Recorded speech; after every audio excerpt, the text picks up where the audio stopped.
شرک کیا ہوتا ہے پہلے تو اسے سمجھا. کسی کو خدا سمجھنا یا خدا جیسا سمجھنا, کسی کو خدا سمجھنا یا خدا جیسا سمجھنا. الحمدللہ ہم اہل سنت والجماعت کسی ولی کو نہ خدا سمجھتے ہیں نہ خدا جیسا سمجھتے ہیں. سبحان اللہ سبحان اللہ سبحان اللہ. اچھا جی, رہی بات چادر کی, یہ یاد رکھیں قبر بہت ہوتی ہے, ہر قبر پر چادر نہیں ڈالی جاتی. دیکھا آپ نے قبرستان میں بہت ساری قبر ہوتی ہیں, تو اولیاء کرام کی قبر پر جو چادر ڈالی جاتی ہے اس کا مقصد صرف اور صرف یہ ہے کہ کوئی بھی آئے تو دیکھ کر پہچان لے کسی عام بندے کی قبر نہیں بلکہ اللہ کی کسی خاص بندے کی. بے شک سبحان اللہ سبحان اللہ. بھائی گاڑیاں تو بہت ہوتی ہے, لال بتی ہر گاڑی میں نہیں لگی رہتی ہے, بے شک جس پہ لگی رہتی ہے مقصد یہ ہوتا ہے دیکھتے ہی کہہ اٹھتا ہے کہ بھائی کسی سرکار کے آدمی کے سرکاری آدمی کی گاڑی. بے شک. تو یہی میرا تفصیل و تشبیہ یہی ہے کہ بھائی کسی اللہ والے کی. اب معاملہ ہے پھولوں کا. پھول ڈالنا میں اپنی طرف سے نہیں بلکہ حدیث سے ثابت ہے.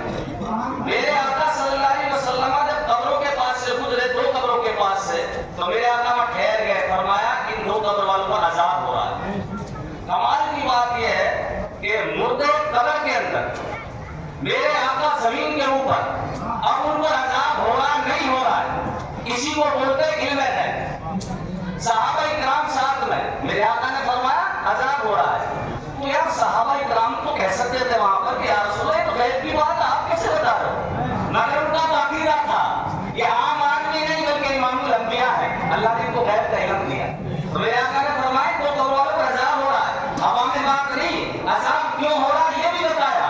ایک پیشاب کی چھینٹوں سے نہیں بچتا تھا, وہ ایک غیبت کرتا تھا, ایک روایت میں کچھ چگلی کرتا تھا.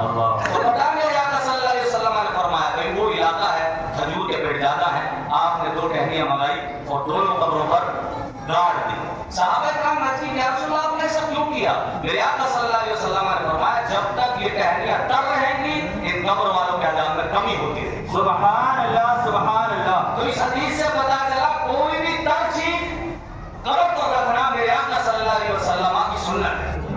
وہاں پھول نہیں تھے, کھجور زیادہ تھے تو کھجور کی ٹہنی رکھتی. اب آپ کے پاس جو ہے آپ کر سکتے ہو. اچھا جی, پھر دعا کرتے ہیں. قبروں پہ ہاتھ اٹھا کر دعا نہیں کرنا چاہیے بھائی میرے. کیوں نہیں کرنی چاہیے کہ نہیں ویسے تو کوئی بات نہیں, کوئی دیکھنے والا یہ کہنے لگ جائے کہ ان قبر والوں سے مانگتا ہے. بات دھیان رکھنا آپ کی. پھر تو اس کا مطلب یہ ہے کہ جب جماعت سے ہم نماز پڑھتے ہیں امام صاحب کے پیچھے, پہلی سب دوسری سب, تو امام صاحب کو بھی دعا ہاتھ اٹھا کے نہیں کرنی چاہیے. کوئی سمجھ لے دیوار سے مانگ رہا, پہلی صف والے کو بھی ہاتھ نہیں اٹھانا چاہیے, کوئی یہ نہ سمجھ لے کہ امام سے مانگ رہا ہے. پھر دوسری صف والے کو ہاتھ نہیں اٹھانا چاہیے, کوئی یہ نہ سمجھ لے کہ اگلی صف والوں سے مانگ رہا ہے. یہ کون سی دلیل ہے بھائی؟ اب دلیل میں بتاتا ہوں آپ کو. میرے آقا صلی اللہ علیہ وسلم, مسلم شریف کی حدیث ہے جس کا مفہوم میں بتا رہا ہوں, میرے آقا صلی اللہ علیہ وسلم رات کے وقت اٹھے, حضرت عائشہ صدیقہ رضی اللہ تعالیٰ عنہ کے پاس باری تھی. تو جب رات میں اٹھے تو حضرت عائشہ صدیقہ رضی اللہ تعالیٰ عنہ نے سوچا کہ میرے آقا کہاں جا رہے ہیں, کہ دوسری بیوی کے پاس کوئی جا رہے ہیں. تو انسان ہے, دل میں خیال آ گیا, ورنہ تو میرے آقا صلی اللہ علیہ وسلم سے زیادہ انصاف کرنے والا کون ہے. نکلے حضرت عائشہ صدیقہ پیچھے پیچھے, میرے آقا جنت البقیع قبرستان ہے جو مدینہ کا وہاں موجود ہے. تو حضرت عائشہ صدیقہ رضی اللہ تعالیٰ عنہ فرماتے ہیں کہ میں نے دیکھا کہ حضور صلی اللہ علیہ وسلم ثم رفع یدیہ ثلاث مرات.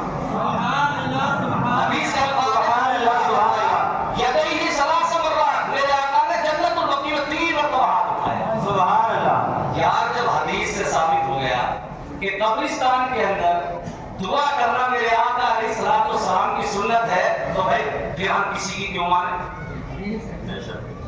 یا کسی کے کہنے سے کوئی سمجھے گا, ارے سمجھ لیتے, ہم تو اللہ سے دعا کر رہے ہیں. سبحان